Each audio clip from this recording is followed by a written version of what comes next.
I was 9 years old when it happened. My uncle used to stay with us sometimes when he was between apartments. My mom's younger brother, he was always nice to me, brought me candy when he visited, let me stay up late watching cartoons on the nights he babysat. He used to do this thing where he'd pretend to fall asleep on the couch and then jump up and chase me around the living room when I tried to sneak past him. I never had a single reason not to trust him. That summer, he was staying in our guest room for a few weeks. My parents were going through a rough patch financially, and he was helping out with bills in exchange for a place to sleep. It felt normal. Family helping family. My mom seemed grateful. My dad seemed relieved. Nobody in the house acted like anything was wrong. I woke up one night because I had to use the bathroom. Our house was small, one floor, and the bathroom was right next to my parents' room. I remember the hallway being dark except for the little nightlight my mom kept plugged in by the kitchen, the kind shaped like a seashell that cast a dim yellow glow across the floor. As I walked out of my room, I saw him, my uncle, standing at the front door, coming in, not going out, coming in. The door was open behind him and it was pitch black outside. No porch light, no moon that I could see through the gap. He had his shoes on, a jacket I didn't recognize, dark-colored, zipped all the way up to his chin. I froze in the hallway. He hadn't seen me yet.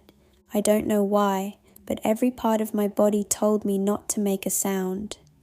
I just stood there in the dark hallway, barely breathing, and watched him. He closed the front door slowly, quietly, like he didn't want anyone to hear it click shut. He turned the handle first before pushing it closed, easing it into the frame so there was no sound at all. Then he just stood there for a second, facing the door, like he was listening for something on the other side. His shoulders were tense, his head tilted slightly, the way you do when you're trying to hear something far away. Then he turned around, and he saw me. I expected him to seem startled, or to make up some excuse, like he'd gone out for a smoke or couldn't sleep and wanted some air. But he didn't say anything at first. He just looked at me, for way longer than felt normal. His eyes didn't blink, his expression didn't change. It was like he was deciding something, weighing what to do with the fact that I'd seen him. I started backing up toward my room without even deciding to. Then he smiled and said, "Go back to bed, kiddo, it's late." His voice sounded completely normal, warm even. The same voice he used when he tucked me in or told me jokes, but something about his face didn't match the smile.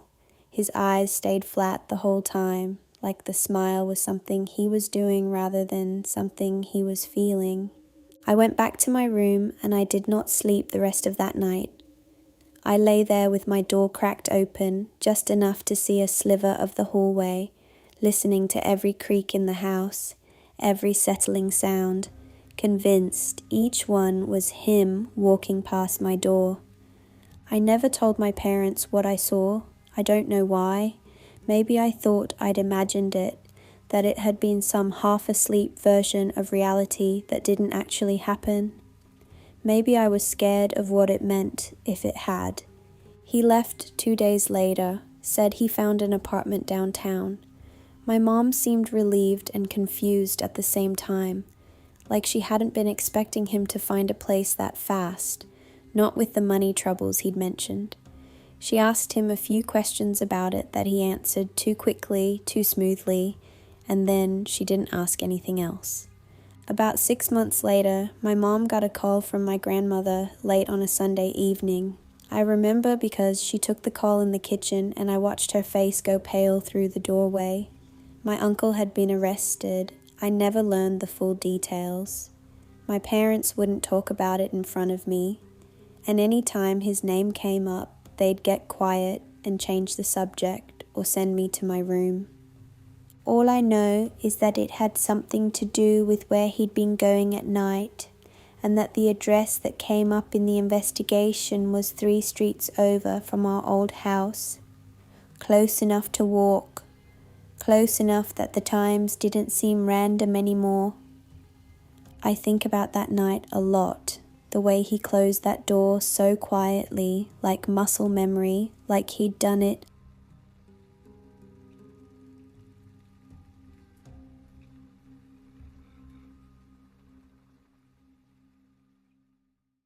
When I was around 7, I started noticing something outside that window almost every night. A shadow standing just outside the glass. At first, I thought it was a tree branch or maybe a trick of the streetlight from the neighbor's yard cutting weird angles through our fence. But the shape didn't move like a branch. Branches sway. This was still, upright, about the height of an adult, broad at the shoulders, narrowing down like a person standing with their arms at their sides. And every single night, right around the same time, somewhere close to midnight, it would just be there. Standing, facing the window, I never saw a face, just the shape of someone, dark against the dark yard, like they'd been cut out of the night itself and left standing in the gap. No features, no movement except the occasional shift of weight, like someone standing for a long time and getting tired. I told my mom about it once during breakfast, trying to sound casual about it even though my hands were shaking around my cereal spoon. She checked outside during the day and said there was nothing there. No footprints in the dirt below the window, no broken branches, nothing disturbed in the flower bed my dad kept along that side of the house. She told me it was probably my imagination, that kids see shapes in the dark all the time, that the brain fills in gaps when it's tired. I wanted so badly to believe her, but it kept happening. After a few weeks, I started noticing something new. The shadow wasn't just standing there anymore. It was getting lower, like it was crouching down toward the bottom of the window, toward the latch.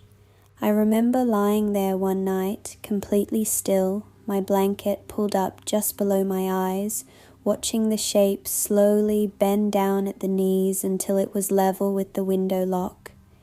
I could hear my own heartbeat in my ears, loud enough that I was sure it would somehow give me away. I didn't move, I didn't breathe more than I had to. I just watched the shape stay there, hunched at the bottom of the glass, for almost a full minute, maybe longer. Time didn't feel real anymore. Then it straightened back up and walked away into the dark, moving toward the back fence and disappearing into the line of trees beyond it. I started sleeping with my blanket over my head after that, told myself if I couldn't see it, it couldn't see me. I know that doesn't make sense. I was 7. Logic worked differently then. The last time I saw it, I was woken up by a faint metallic sound, like someone testing the latch from outside. Just a soft click, click, click, slow and careful, like they were trying not to make noise, trying not to wake anyone up while they worked. I didn't look this time. I just lay there with the blanket over my head, my whole body rigid until I heard footsteps walking away through the grass, slow and unhurried, like whoever it was had all the time in the world. The next morning, I finally told my dad everything, the shadow, the crouching, the sound of the latch. He went outside and checked the window himself, running his fingers along the frame. He found scratch marks on the outside ledge right at the latch. Small thin lines like something had been working at the lock with a flat tool, over and over testing it. That window got a permanent lock installed within the week, a heavier one bolted from the inside, and my parents moved my room to the other side of the house not long after. No real explanation given beyond, it'll be better for you over there. I never saw the shape again after that. But sometimes, even now, if I'm in a room with a low window at night, I find myself glancing at the bottom corner of the glass, just to check.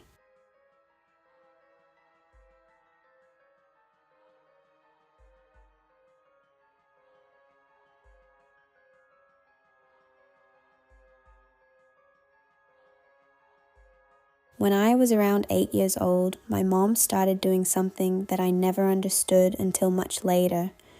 She would wake up in the middle of the night, walk into the kitchen, and stand at the stove. Just stand there. I noticed it the first time because I'd gotten up for a glass of water and saw the kitchen light on through the gap under my door. I peeked around the corner expecting to see her cooking something, or maybe just getting a midnight snack the way she sometimes did when she couldn't sleep. But she wasn't doing either of those things. She was standing in front of the stove, completely still, staring down at the burner. The flame was on, just one of them, turned up high, the blue and orange light flickering against her face and casting strange shadows up across the cabinets. She wasn't cooking anything. There was nothing on the stove, no pot, no pan, just the open flame and my mother staring into it like she was somewhere else entirely, somewhere far away from our kitchen. I asked her what she was doing. She didn't answer right away. It took a few seconds before she even seemed to register that I'd spoken, like the sound of my voice had to travel a long distance to reach her. Then she turned to me, and her face looked different. Tired in a way I hadn't seen before, the kind of tired that lives behind the eyes. She told me to go back to bed and that everything was fine, her voice flat and a little far away. I did, but I started noticing it happened more often after that. Once a week, then a few times a week, always the same pattern. The flame on, nothing cooking, my mom standing there staring at it like it had something to tell her, like she was waiting for it to say something or do something. One night, I worked up the courage to ask her again. I tiptoed into the kitchen in my socks and stood next to her, the tile cold under my feet.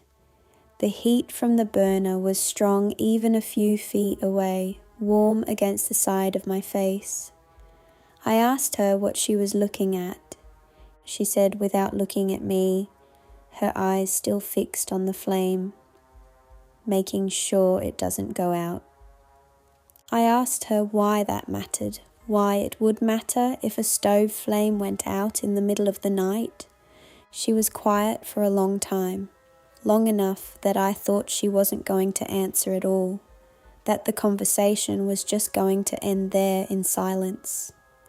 Then she said something I didn't understand at the time. She said, "Your grandmother used to do this, said if the flame goes out at night, something gets in." I didn't ask anything else. Something about the way she said it made me not want to know more.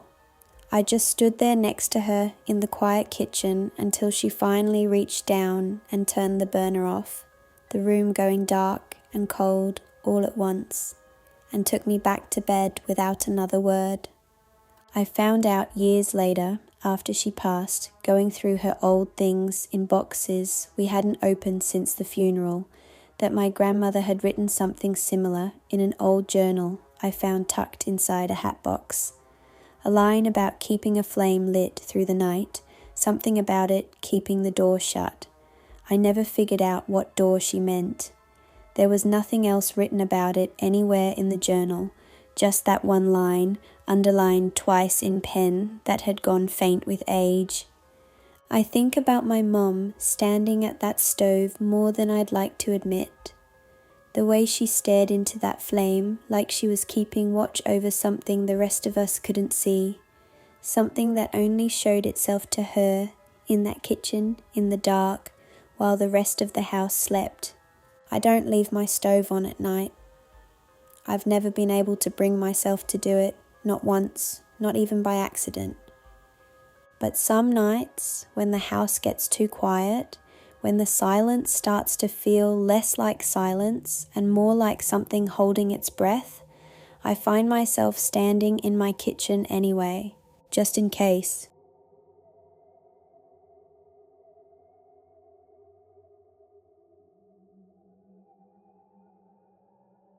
My younger brother started sleepwalking when he was 6. I was 11 at the time, and I remember thinking it was almost funny at first. The way he'd just stand up in the middle of the night with his eyes half open and wander around like a little zombie. My parents read that it was common at his age. Something about growing pains or stress or a phase that most kids grow out of. Nobody seemed worried about it, not at first. It started small. He'd walk into the hallway and just stand there for a minute before going back to bed on his own. Sometimes he'd end up in the living room sitting on the couch with his eyes closed, and my mom would gently guide him back to his room without waking him up. It was strange, but it was manageable. We got used to it the way you get used to anything that happens often enough. Then he started going outside.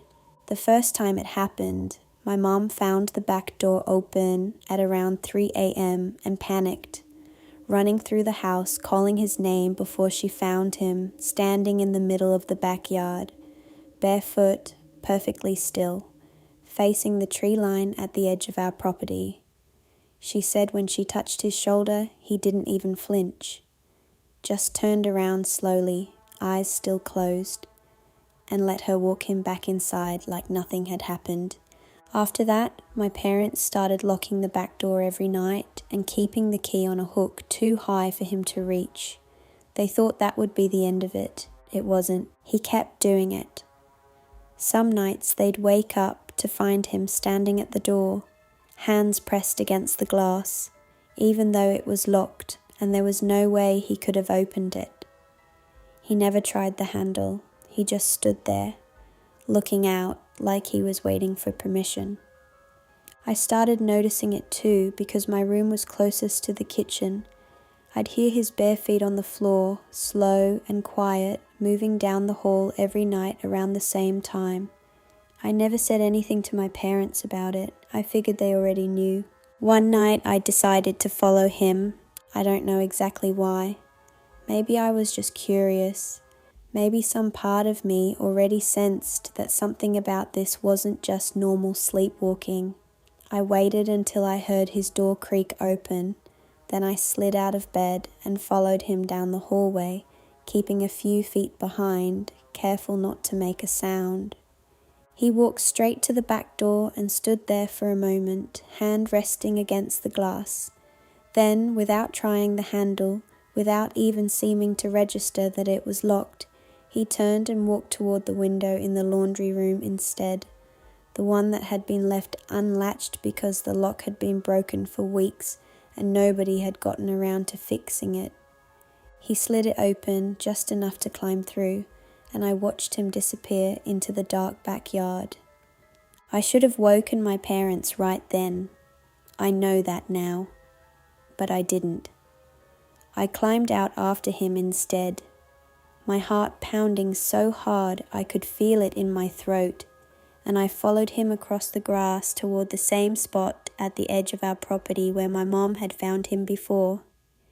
He stopped a few feet from the tree line and just stood there, the way he always did, facing the trees, completely still.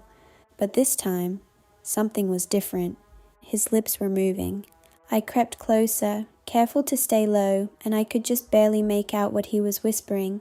It wasn't random sounds or nonsense, the way you'd expect from someone talking in their sleep. It was words, clear ones, repeated over and over in this flat, quiet voice that didn't sound like him at all. He was saying, "I'm here, I'm here, I'm here."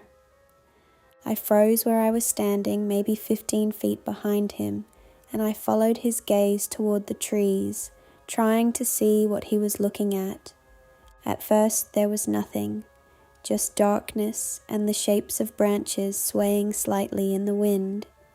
Then I saw it, a shape, standing just inside the tree line, mostly hidden by the trunk of the largest oak.